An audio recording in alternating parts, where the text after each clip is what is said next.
Bang Ilonggo. Please subscribe And like. and share. Ayun, magandang araw po sa lahat nating mga kababayan. Muli, nandito na naman po ang inyong katropa. Andito na naman tayo para magbigay ng balita at impormasyon po sa inyong lahat sa West Philippine Sea, mga kababayan. Ito, napakaganda. Good news, mga kababayan. Priority ng ating mahal na Pangulo, no, na ma-develop pa ang airport sa Pag-asa Island, mga kababayan.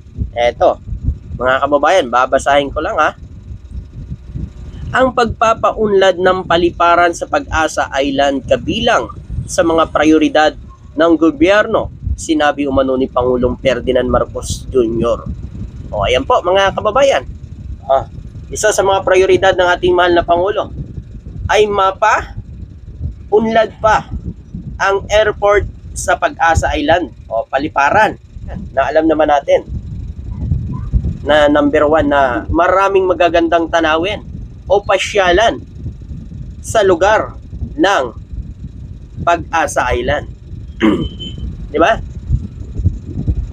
Ayaw nila yan. Baka sasabihin na naman nila ginagawa yan ni PBBM dahil makapaggiyera sa China, no?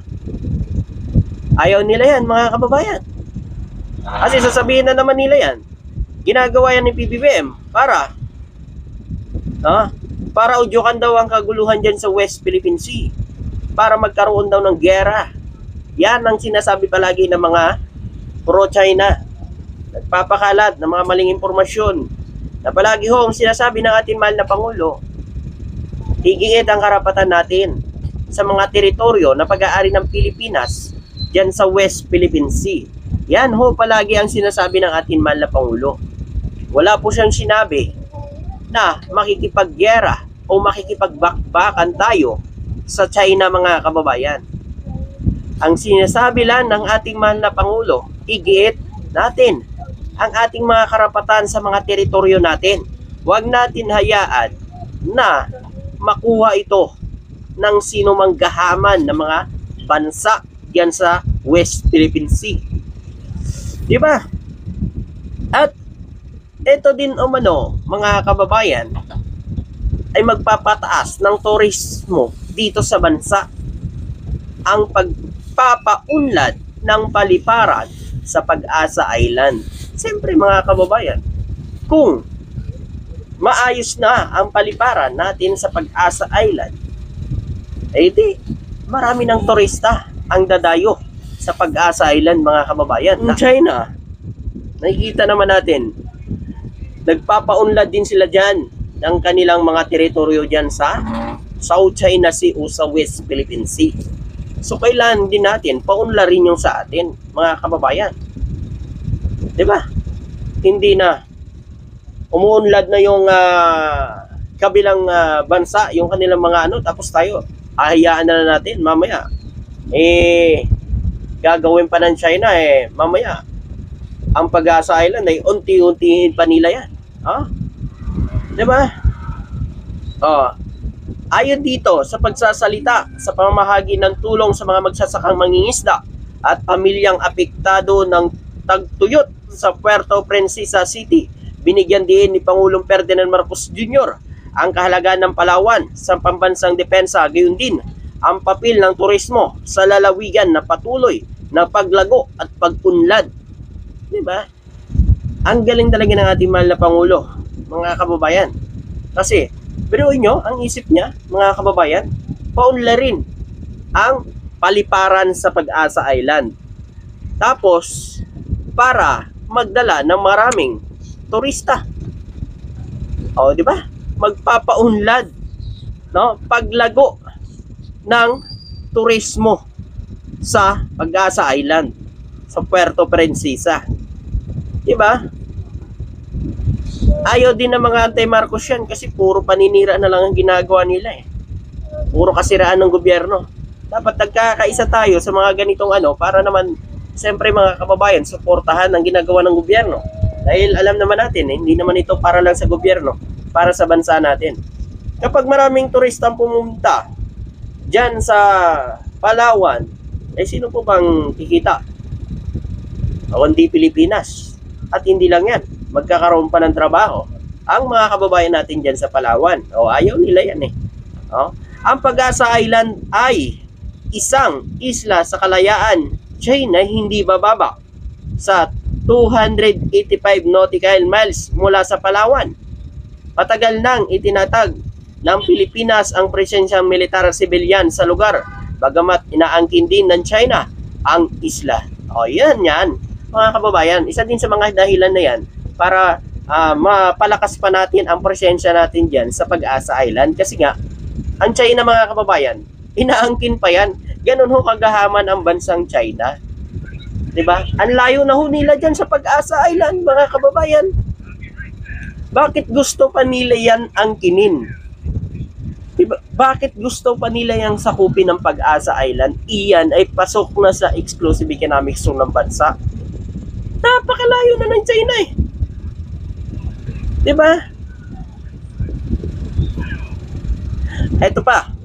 Sinabi pa ni Pangulong Ferdinand Marcos Jr. na malapit nang matapos ang military runway project sa Balabac Island Air Base. Ito na, mga kababayan.